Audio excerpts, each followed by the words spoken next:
سنو، وہ لوگ جو نماز بھی پڑھتے ہیں اور لاپرواہی بھی کرتے ہیں، یقیناً وہ غفلت میں ہیں۔ رسول اللہ نے 3 بار یہ بات دہرائی، بے شک تمام اعمال میں نماز افضل ترین ہے۔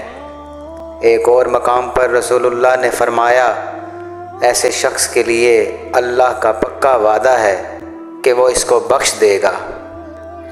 بے شک نماز میں ہی راحت ہے۔